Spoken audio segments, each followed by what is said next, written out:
വെറും 3 ഇൻഗ്രീഡിയന്റ് വെച്ച് ഒരു അടിപൊളി ചോക്ലേറ്റ് കേക്ക് ഉണ്ടാക്കിയാലോ? ഞാനൊരു ചെറിയ 2 പാക്കറ്റ് ഓറിയോ ആണ് എടുത്തിട്ടുള്ളത്. ട്രാൻസിഷൻ പോലെ ചെയ്യാൻ ഉദ്ദേശിച്ചെങ്കിലും കറണ്ട് പോയ കാര്യം ഞാൻ അറിഞ്ഞില്ല. ഇനി കറണ്ട് വന്നിട്ട് ചെയ്യാന്നുള്ളൊരു മനസ്സ് എനിക്കില്ലാത്തതുകൊണ്ട് നേരെ മിക്സിംഗ് പരിപാടിയിലോട്ടാണ് ഞാൻ പോയത്. കറണ്ട് വരുന്നത് നോക്കിയിരിക്കുന്നതിനേക്കാളി ഭേദം കുറച്ച് ആനൊന്ന് മിക്സ് ചെയ്യുന്നതാണ്. ഇതിന്റെ കൂടെ കുറച്ച് ഷുഗർ കൂടെ ഞാൻ എക്സ്ട്രാ ആഡ് ചെയ്തിട്ടുണ്ട്. പെട്ടെന്നൊരു സ്വീറ്റ് ക്രേവിങ്സ് വന്ന് അധികം ബഡ്ജറ്റ് കയ്യിലില്ലെങ്കിൽ തക്കാലത്തേക്ക് പിടിച്ചിരിക്കുക ഈ ഒരു ഐറ്റം ബെസ്റ്റാ. ആകെ ഇതിന് 3 ഇൻഗ്രീഡിയൻസ് മതി. ബട്ട് നമ്മുടെ ടേസ്റ്റിനനുസരിച്ച് അഡീഷണൽ ഐറ്റംസ് ആഡ് ചെയ്ത് ഒന്നുകൂടെ ടേസ്റ്റ് ഒന്ന് എൻഹാൻസ് ചെയ്യിപ്പിക്കാം. അതുകൊണ്ട് അഡീഷണൽ ആയിട്ട് 3 ഐറ്റംസ് കൂടെ ഞാൻ ഇതിൽ ആഡ് ചെയ്തിട്ടുണ്ട്. നിങ്ങൾക്ക് വേണം അത് സ്കിപ്പ് ചെയ്യാം. 3 ഇൻഗ്രീഡിയൻസ് ഏതൊക്കെയാണെന്ന് മനസ്സിലായല്ലോ? Oreo, chocolate, milk.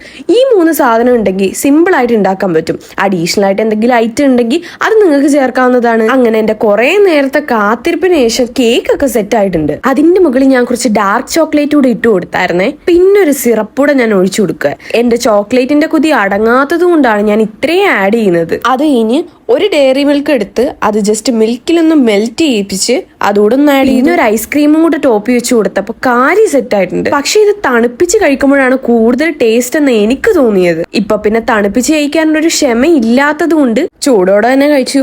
സാധാരണ ഞാൻ കേക്ക് ഉണ്ടാക്കി ഉമ്മ അത് തിരിഞ്ഞു നോക്കത്ത് പോലുമില്ല.